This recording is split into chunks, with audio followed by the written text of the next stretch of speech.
What's good, YouTube? We got a video from kind of a newer guy. He has a decent following. His name is Nature904 on why Cobra Kai vs. Kickin is not even fair. I haven't seen Cobra Kai.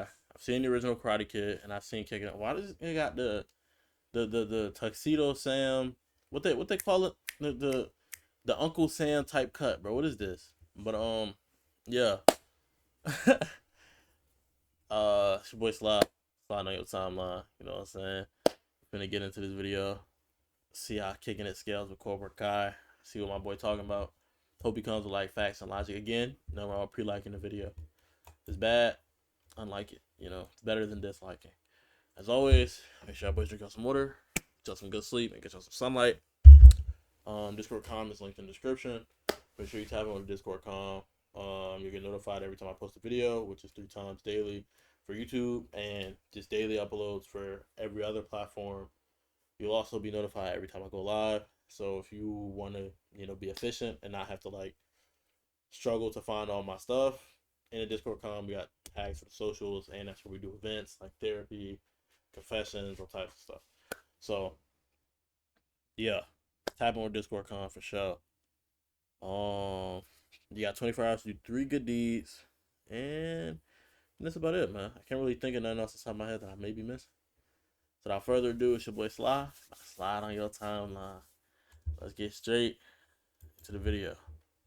Talk to me. I already know that Robbie, Miguel, Hawk, Sam, and Tori have been in this 6-season argument with their fist about who's the best in the valley. But what about beyond the Spider-Verse? How would our beloved fighters hold up if they were to compete beyond the valley? And no, I ain't talking about them Barcelona niggas.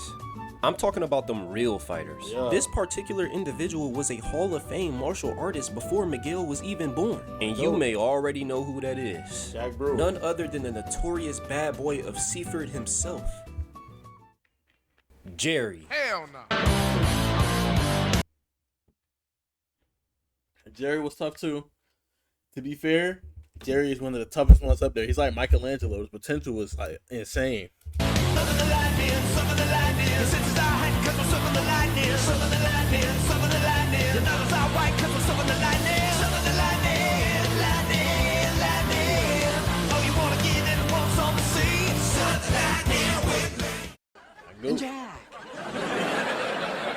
Kickin It, a kid sitcom which was inspired by Karate Kid, with its main focus being lighthearted, funny, and family oriented. A contrast to what we have today. But don't let that goofy shit fool you.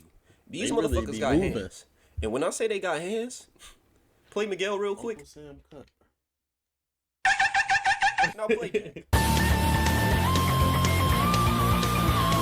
This is how you summon the lightning. If you know anything about Jack Brewer and Cobra Kai, it would be safe to say that Jack can solo the Cobra Kai verse. But after further study, I disagree with that. I think the Cobra Kai character. This is such an elite ball knowledge. This is Shinobi Striker lobby music. That just triggered something in my brain, bro. You're getting a subscription, bro. I'm subscribing to you right now, bro. Characters have evolved to a point where they can actually give Jack some problems. And yeah, Jack can't solo. These are like actual martial artists. It's just Jack scaling is crazy because it's kind of like a gag show. Like remember he like broke the karate board with his fist. This is like not even like end seasons before they became spies and stuff. He broke the board with his fist. They're like, "What? You always do that?" And he's like, "Wait." And then the center block was in like millions of pieces. That's insane amounts of physical strength and precision. So it's like, I don't think there's any human who can tank that like force in an attack and not have something broken.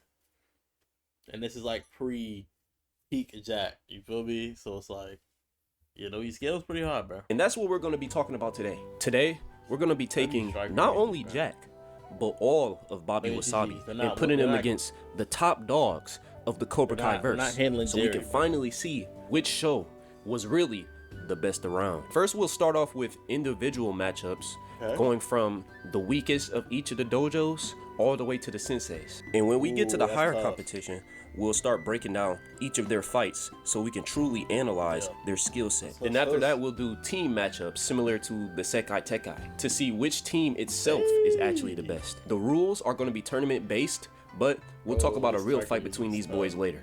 Without further ado, allow me to introduce to you the world's first Cobra Kai inspired fragrances. The scent of a cobra. You see, when it comes to Cobra Kai, it takes more than just being badass or doing badass things. You gotta smell badass too. And what better way to do that than getting your very own Cobra Kai inspired cologne? These fragrances not only smell pleasant, but they also capture the aura and the presence of Cobra Kai's most iconic characters. For example, if you wanted to smell like this, but we're not sponsored. The show way after it's gone, while also supporting fans of the show just like us. Yeah. I'm gonna tap in. Unsponsored. I really need to tap in with 1,000 Year Quest Fairy to Alright, bro. Chill, bro. Animation improved though, so that's tough. I didn't like how they did her hands just there. But yeah, I really need to tap in with 1,000 Year Quest. I'm like rewatching Fairy Tail as we speak. And 7 Deadly Sins. Starting off with the weakest link of Bobby Wasabi. Eddie. I ain't even gonna waste our time. My boy Eddie gets smacked by everybody in Cobra Kai. He may even get whooped by the kids, man. I'm sorry. Out of everyone in Bobby Wasabi, it's safe to say that both Eddie and Milton were the ones who didn't take their karate to the next level. With Milton only being better than Eddie because he was in the show longer. I think Eddie will be able to whoop somebody like Penis Breath, but his limit is probably Kyler, not gonna lie. But what about Milton? Yeah, Milton became. I think the best fighter to stack up against him would be Dimitri. And it pains me to say this, but bro, Milton is losing. Milton definitely gained more confidence as a fighter, but he never really graduated from that awkward style that he has. He's good at countering strikes, but his own striking potential is the equivalent of a sleeping dog's NPC. And despite Dimitri being such a lovable character, we gotta acknowledge the improvements. His kicks has gotten way more clean, way more snappier, way more fluid. And he definitely knows how to use his reach. One thing that Milton does have over him though, and this kind of goes for all of the Bobby Wasabi characters, is the grappling. They be making people do front flips in the air with one hand on this show. How? Like, they got that McDojo level strength. If Dimitri is caught with a counter into a grab, it's over for him. But if he stays elusive and stays long, he can take home the dub. And I don't really expect him to become overly aggressive because, bear with me, that's not the Miyagi-Do way. So sure, Cobra Kai can beat the bums and runner-ups of Bobby Wasabi. But what about the real fighter? The top dog. Don't go there. Jerry. Yeah. Now this is a top competitor. We're gonna have to pull out some real fighters in Cobra Kai to take this dude. And I'm thinking of two of them. Kenny and Hawk. 1v1s though, they not jumping. It's a shame that when people think of cold fighters on Kickin It, they only think of Jack. Because Jerry is really the GOAT of the team. He was able to beat Jack, Kim, and another black belt at the same time. He has the speed, he has the technique, he has the footwork. He's really overall the complete fighter. But then he does shit like this. You know, it's crazy how similar Jerry and Hawk truly are. They're both fighters that are right under the GOATs of their respective series. And they should be way better than what they actually are. Despite their vast potential, they be taking hella L's. The only difference being when Hawk does it, it pisses me off more. Because at least when Jerry does it, it's for the laughs. And the laughs is also why Jerry is gonna lose to both of these fighters. When it comes to technique, Hawk has the edge on him. And then when it comes to speed, Kenny has the edge on him. But the main reason why they beat him is because they're simply going to want it more. And Jerry is just a fucking monkey. Yeah, it's not looking good for Bobby Wasabi right now. What about the co-main event though? Let's take a look at the female fighters. We got Kim No Dae-un, the second best student in all of Bobby Wasabi, going up against Sam, Tori, and Devin. Actually, just Sam and Tori. Devin getting her ass whooped. Now, like I said before, this is the upper echelon of fighters. So that means we have to break down their greatest hits. Starting off with Kim.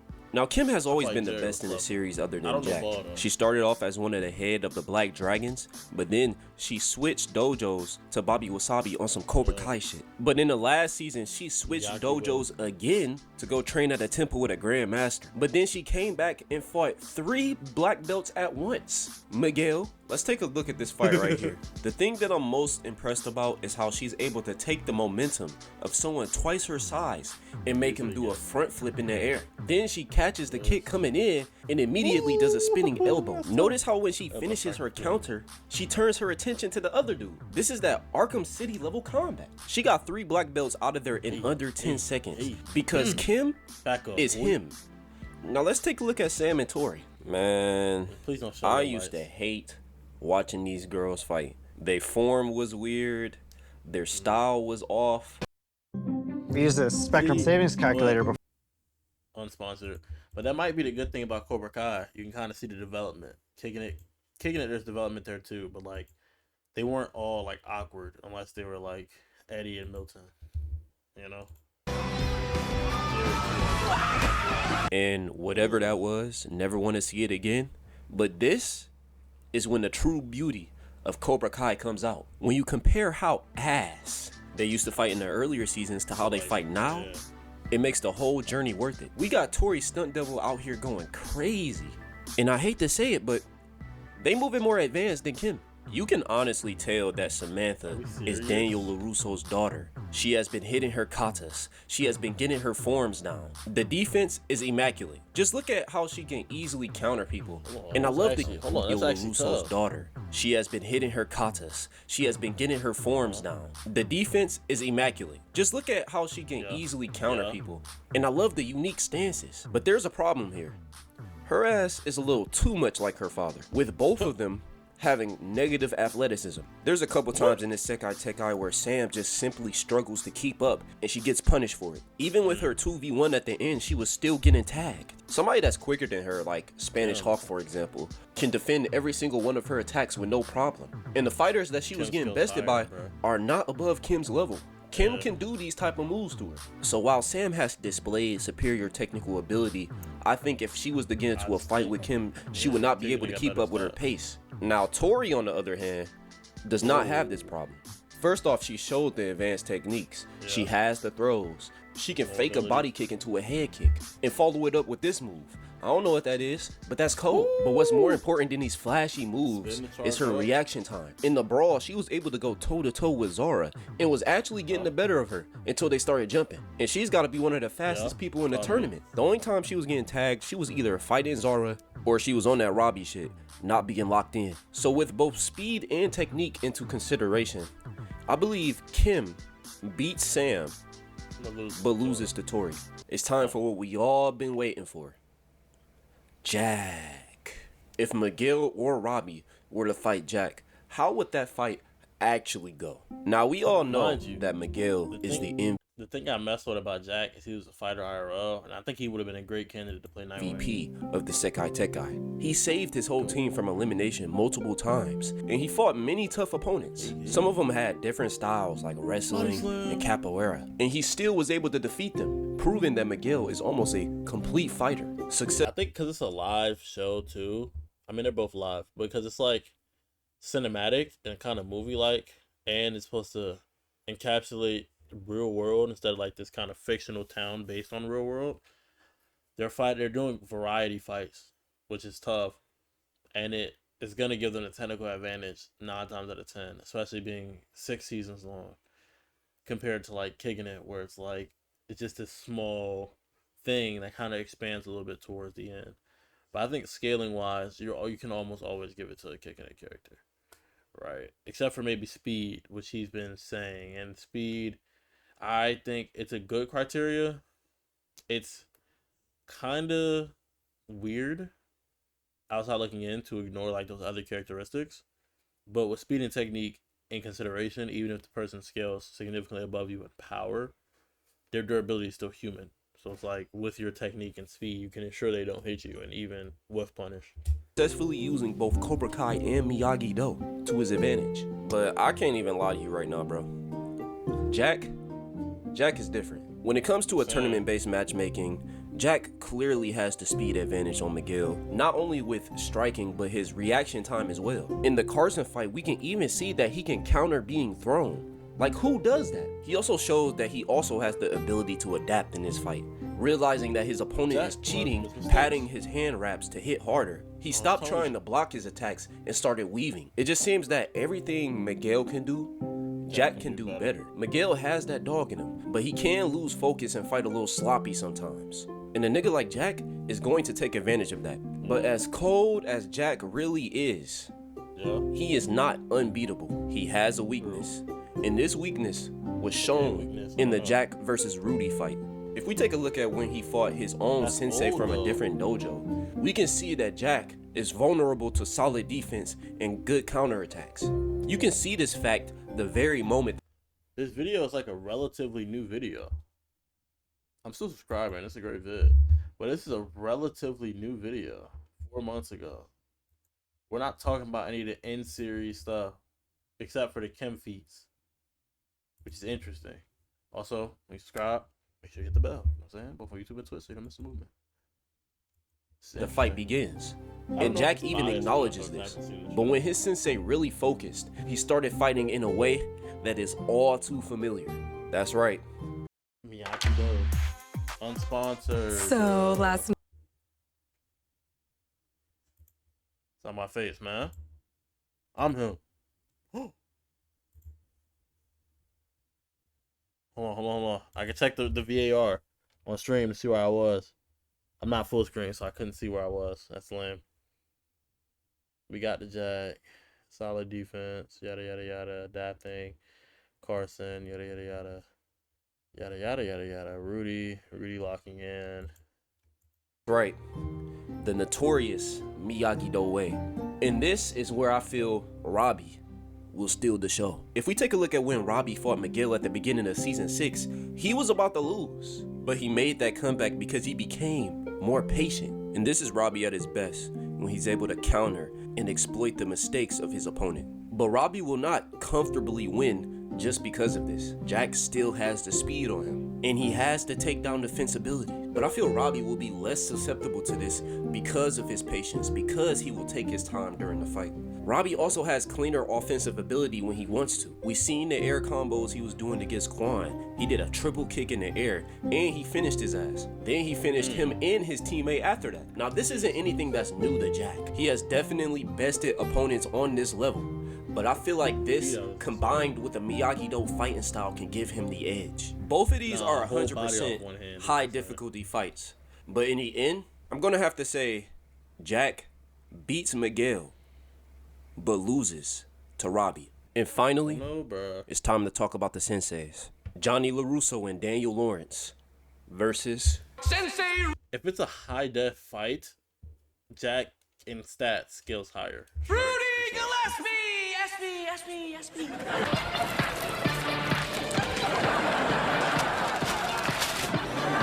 Now, if Rudy is serious, he's beating both of them. His fighting style is basically Daniel's and Johnny's combined, being a master at offense and defense. But he's way more quicker, agile, and sporadic than both of these old heads. He's also stronger pound for pound too, being able to toss people twice his size like Ty or Kofi Kingston. Danny boy, your best bet is to start cheating with them pressure point attacks. Other than that, I think that he washes both of our beloved senseis. And there you have it. Cobra Kai basically smacks the fuck out of Bobby Wasabi in the tournament. But despite that, if they were to fight outside of the mat, things will go very differently. Pretty much every person in Bobby Wasabi, except for like Eddie, would win against their opponents in a real life setting. They tend to perform better in real life scenarios, and they have smarter usages of their environments. And then you got people like Jack. Maybe that's what it is. Like, he didn't use some of that scaling because it wasn't professional bouts. But Jerry did that one thing with that monk. Or Shaolin Jerry, who are just simply too powerful to even touch. Both Rudy and Jack know how to do arm locks and submissions, which makes them more of a complete fighter outside of karate than the Karate Kids. And Cobra Kai doesn't do better as a team either, because they simply cannot match the experience or the chemistry of Bobby Wasabi. But you know who can beat them though? Stingray. The red team just won! Shout out my dog. I can't tell if it was biased, but the fact that he kind of went pound for pound like that, we can assume it wasn't. That was a tough video from the guy. Nation 904. I don't know what I'm gonna call him yet. We're getting there. We're getting to the formality, whatever. You know what I'm saying? We get into that basis. We're gonna be there eventually. But that was all for me for this video. Thank y'all for watching. Peace.